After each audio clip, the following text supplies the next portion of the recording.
Hey guys, it's Megan. Welcome back to a very late nighttime video. It is almost 9 o'clock at night. It is my bedtime, but I have to show you my shirt. It's a Dayman shirt, and it says "The Night Man Cometh." If you're an Always Sunny fan, shout out to you. Today, or tonight in this case, we're going to talk about the sequels that I want to prioritize. It is almost summer break for me here in about a month, and so I will have a lot more time to read. I want to read some sequels to books. I will say, I think I'm going to divide this into two categories. One is books I actually want to read. Sequels I truly want to prioritize because I enjoy them. The other one's like sequels I feel obligated to read. I don't know why, like either because I'm just so committed to the series I have to, or because I feel like I have to give it one more shot, or just some other random reason because they're like so super popular I have to read them. I don't know. So I will maybe do the ones I really truly want to read first, and then we'll save the obligation ones to last. Sequel that technically is not out yet, but I'm the most excited for by far on this list is Silverborn by Jessica Townsend. This is the fourth book in the Nevermore series. What's it called? The subtitle is The Mystery of Morrigan Crow, I think. Hold on, I actually got to click on it and see. I think it's The Mystery of Morrigan Crow. Why doesn't it even tell? Oh yeah, that's it. This is a whole series. It's a middle grade series, and it is so magical. It is the closest thing, just sort of in the feeling of it, to Harry Potter that I have ever read. I love it so much. I wish I'd read it when I was younger. But I love the first three books, and I cannot wait to reread them. My plan is this year, I think it's coming out in August. So I need to reread these books over the summer, like basically May, June, July, so that I can read this one in August. But I hear that the publication date is like always getting pushed backwards. So I'm not sure if that's actually correct anymore. People keep talking about it being pushed backwards. Who knows? Who knows when is this book even, does it exist? I don't know. But I know the third book came out in 2020 because it was like right around the pandemic times, and it was literally sort of about like a virus that was very similar to the pandemic, which was interesting, but she wrote it before the pandemic times.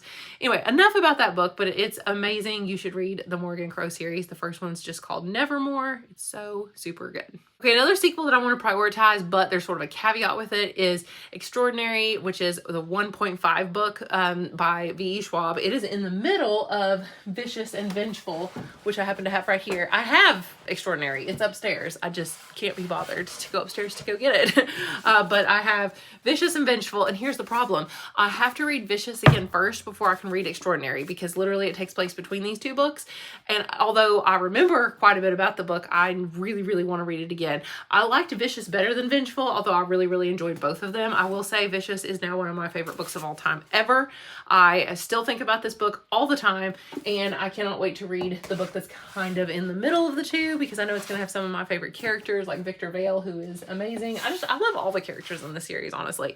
So I've got to read book one again, and then I will prioritize this. Oh, I didn't tell you it's a graphic novel. Yeah, so it's going to be super fast to read. It's really, really tiny, and I have this like really beautiful special edition of it. So I will be reading that. Then another book I'm actually going to prioritize is, I'm going to prioritize A Day of the Fallen Night by Samantha Shannon. I also have a physical copy of this, but I can't be bothered to go upstairs. I really did not plan this video very well, did I? I'm so sorry. But this book is one of the prettiest book covers I've ever seen. I've talked about it before, but this is the sequel, not sequel, this is the prequel to Priory of the Orange Tree, which I gave a 4-star to. It was not my favorite fantasy book ever, but it was a standalone. It's a really chunky standalone, but it was about this really cool dragon that was going to like bring about the end of the world. And I thought that was really neat. And like the East versus the West, like one sort of culture thought that the dragons were like amazing and kind of sacred and wonderful. And then I think they were like water dragons and all kinds of stuff. And then the other half of the world was like, oh my gosh, dragons are evil. And like, stay away. But there was going to be this one dragon that like ended the world kind of thing. But then there were like several characters you were following in different parts of the world, and I really enjoyed it. So I'm hoping, although I've heard that this book's not as good, I think the reviews on Goodreads are, well, 4.39. That's actually really good. So, I mean, yeah, I'm pretty excited. I have to read it physically just because it was so dense with the world building and everything. So I am going to read this one over the summer because I do have the physical copy. Another book that I'm 100% prioritizing because I really got to finish the series, and I've enjoyed some of the other books in the series, is The Fall of Babel by Josiah Bancroft, which I also have physically, and I'm reading sort of in tandem with listening to the audiobook while I read it, which has been really helpful to concentrate. But this is the fourth book in the Books of Babel series. It's the last book. I have to finish it. I'm so close. Book one, I gave like 3.5 stars. The first book's called Sinless Sins, and it's literally about this guy that goes up in this big tower that has all these different levels that are sort of like video game themed I mean, not video game themed, but like each one has a different theme. It's almost like going to different video game levels. And I loved that tower aspect of it. And book one was like kind of weird. Like it was way weirder than I expected it to be. So just know that going into it, it's real weird. Kind of reminded me of like Piranesi a little bit, but like not, just because, I don't know, you don't even like know what's really going on, and it all kind of comes together in the end, though it was pretty good. And then book 2 I absolutely loved, like 4.5 stars. It was one of my favorite books of that year that I read it a couple years ago. Then I read the third book in the series, which honestly I just forgot the name of. Like the second one was Arm of the Sphinx. Literally couldn't tell you the name of the third one because that's how much I remember about it. Like, I did not like it at all. But based on how much I loved book 2, I was so disappointed in book 3. I gave it like 2.5 stars. But I'm really hoping that the Follow Babble will do it for me. And I know a lot of people don't like this one as much as the others, so I'm kind of scared because obviously I didn't really like book 3 that much, and other people, oh, the Hod King, that's what it was called, the Hod King. Everybody loved that one, but I did not. So maybe I'll love the Follow Babble because people didn't like that one. Okay, another book I'm actually very excited to read is Finlay Donovan Rolls the Dice. This is the 4th Finlay Donovan book, and I really liked the first one. I thought the second one was like not near as good, but it was fine. I thought the third one was a little bit better than the second one. And just when I'm thinking about like possibly DNFing the series, this book actually sounds intriguing because it is a totally different setting.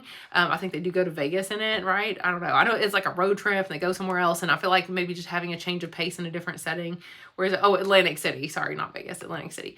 And so just having them like away from all the original plot of the first 3 books, like maybe that'll be kind of good. But I have forgotten at this point all the stuff that happened in books 1 through 3. So I'll have to kind of do a little recap, aka use ChatGPT to tell me the summary of those books. But anyway, I am going to continue this one. It's on hold from the public library for me on Libby. So I'll be listening to the audio like I have all the rest of the series. Highly recommend book 1. Like so far, you could probably just stop at book 1 and you'd be okay. Next is a book that I am also one of my most excited sequels is going to be, or most anticipated sequels, I should say, is Killer Instinct by Jennifer Lynn Barnes, because I read The Naturals couple months ago at this point, January, February, something like that. Loved it. It blew my expectations out of the water as far as at least a young adult like mystery thriller goes. And yes, there's a hint of a love triangle, but I didn't think the love triangle took over the story. I thought it was very like straight and to the point. There are no like unnecessary scenes, no filler. It kind of reminded me of like I Hunt Killers vibes, but with a little bit of like X-Men thrown in there, just because every character has a really like natural ability that's almost supernatural. I mean, it's not, but they all kind of have their own special little abilities, and they're hunting for a serial killer. It's not quite as intense as I Hunt Killers, which of course I loved so much and talk about nonstop, but it was really good. So loved The Naturals. Cannot wait to read the second installment, and I'll probably just power through and read all 4 of them. There's 4 in the series, so I really want to get to all of them very soon. Another one I'm super excited to read is, what's it called? I'm super excited, but I forgot the name of it, is A Murderous Relation by Deanna Raybourn. And this is the 5th book in the Veronica Speedwell series. I'm currently 2/3 of the way exactly through the 4th book in that series, A Dangerous Collaboration. And I'm liking it like possibly the best of all of the books in the series. I don't know, it's right up there. Like 1, 2, and 4 have all been great. Like 4.5 star reads. I didn't like book 3 as well. Like I think I gave it like 3.5 stars. But anyway, this is kind of like a mystery series set in the 1800s, but there's a lot of romance. I mean, like hints of romance, but it's like really good romance, like very kind of slow burn romance. It's not what you think of as a typical romance for sure. And the main characters are so like witty and clever and funny, and just the writing is absolutely amazing. That's what blew me out of the water with this. Blew it out of the water really was the writing style for me. And I love the audiobook narrator, so I'm definitely gonna listen to this one on audio. There's like 8 or 9 of these books now. There's a bunch of them, so I'm just gonna keep reading them. I'm gonna space them out a little bit though, just so I don't like overdo it. I think that's what happened. I read 2 and 3 back to back. And I think that's another reason why I didn't like book 3 that much. So I'm going to pause between each one just a little bit. But after I read book 4, which I'm on now, I'll probably wait like a month or so. And then I will definitely be reading this one, book number 5. And the last book I'm like actually kind of excited to read that doesn't feel like an obligation like some of the rest of them is A Strange Hymn by Laura Thalassa. This is the 2nd book in the Bargainer trilogy. I think there's also like a little novella or something, but I think there's 3 books in the main series. Anyway, the first book was Rhapsodic, and this is a fantasy romance. And it is like kind of a dark fantasy romance sort of thing, kind of, I guess. I don't know anything about romance genres, obviously, or subgenres, but it is not what I would typically read. But the first one was actually really good. I read it as an ebook, and I was like, oh my gosh, this is strangely good. So this is the 2nd book in that series. If it's decent, I'll read the 3rd book. What could I say about, so the series is called The Bargainer, because yeah, this one dude is a bargainer. I can't even begin to tell you the plot of this series. The first book is called Rhapsodic, and it came out in 2016. It's about this girl named Callie. It was like short for Calypso, and she is a, what is she? Oh, she wears these beads on her arm that are like, she has a ton of them that are magical IOUs for favors that she once received from this guy called the Bargainer.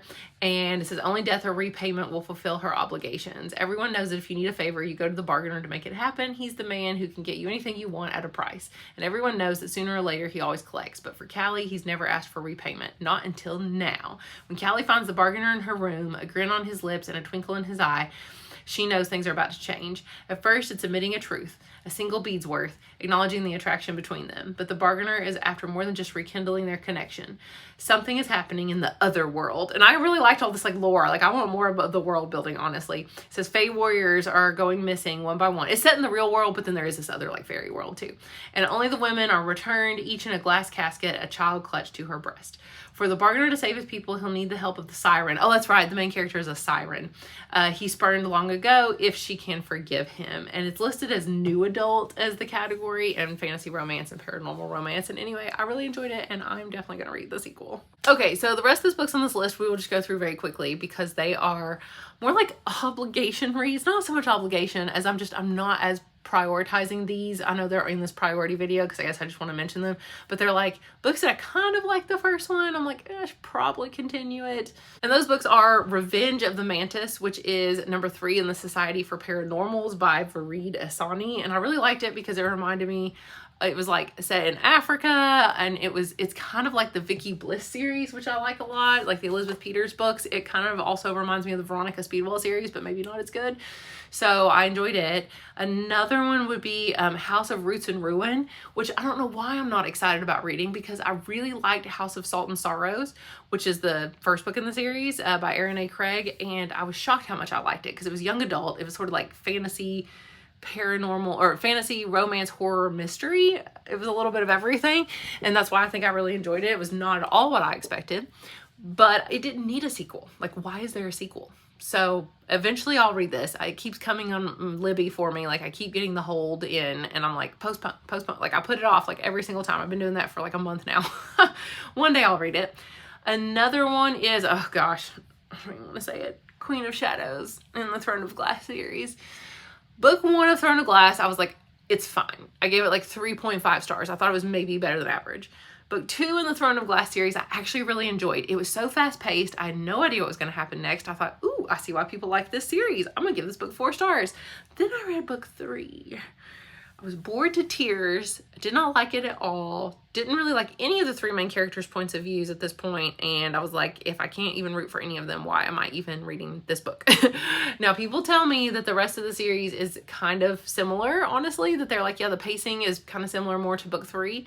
Books 1 and 2 are different, and I'm like, oh no, but I liked book 2 the best so far. I want the pacing to be like that one. It was much faster and crazier, like crazy things were happening. And 3 was just like, oh gosh. So I'm gonna try book 4. If I don't like book 4, I'm DNFing the series because at that point I'm over halfway done because there's 7 books in the series. Plus there's like a prequel or novella or whatever that is. And the last 2 are One Fell Sweep by Ilona Andrews. And I think that's like a husband and wife that write together, I think.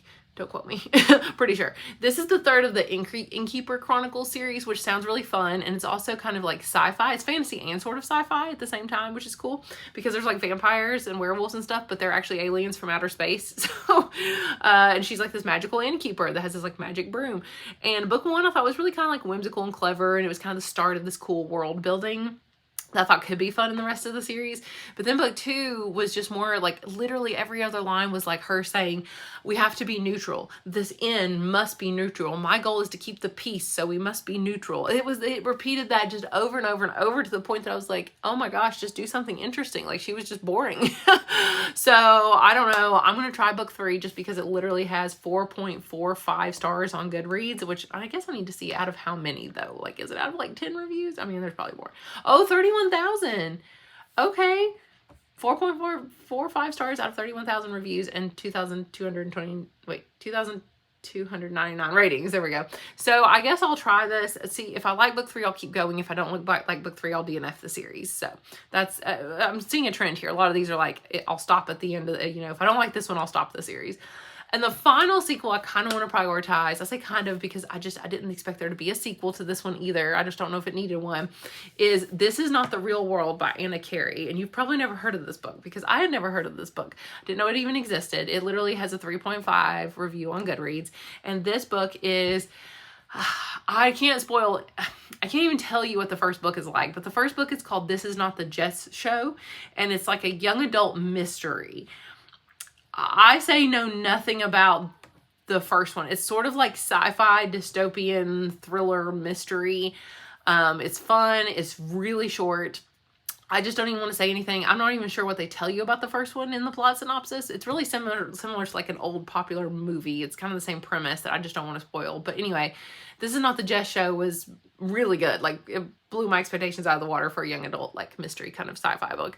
I really, really enjoyed it. But also the movie that it's really similar to, I also really love. So I think I just like the concept of these types of stories, but I didn't expect it to have a sequel. I don't know how there's a sequel. Apparently she's going to kind of confront more the dystopian sort of, you know, element to it that she's going to like have to fight back against in this book. So I guess I will continue and I will try this one. There's only 2, like there's no more than this one. In fact, there's only 155 reviews, 756 ratings.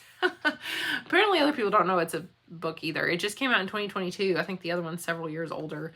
Like I said, I don't know why there's a sequel, but I will have to refresh myself on the first one before I can read this one, which is another reason, though, that I've been putting it off. So it turns out those are 13 books I need to prioritize. I had other sequels on this list and have since took them off because I realized I don't actually need to prioritize them. They were just random sequels I needed to read, but I didn't care when I read them. So these are the priorities, at least for the rest of this year. I don't know if I can read them all this year because obviously I've got a ton of other books I want to read.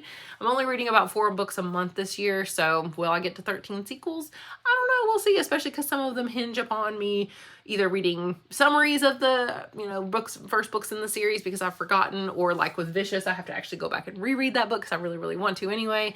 So there's just some like work that goes into these. I can't just pick them up. I think the only one that I could literally go right now and pick up and be okay with would be The Fall of Babel, because I've actually started that book too. I didn't even tell you that. I have started The Fall of Babel. I could go and I could pretty much pick up Killer Instinct, the Jennifer Lynn Barnes book, sequel to The Naturals. I might vaguely refresh myself on The Naturals a little bit, but I could probably do that one. And A Murderous Relation, because I'm literally reading book 4 right now. Other than that, the rest of them I have to refresh myself on, so I'm kind of putting it off. If there's any that you think I should prioritize, if you've read any and you're like, oh my gosh, yes, continue with this series, please, please let me know. It's 9 o'clock and I'm going to bed, so good night, and I hope you have enjoyed this. Let me know what priority, you know, I should have for these sequels. All right, thank you guys, and I'll talk to you again soon. Bye.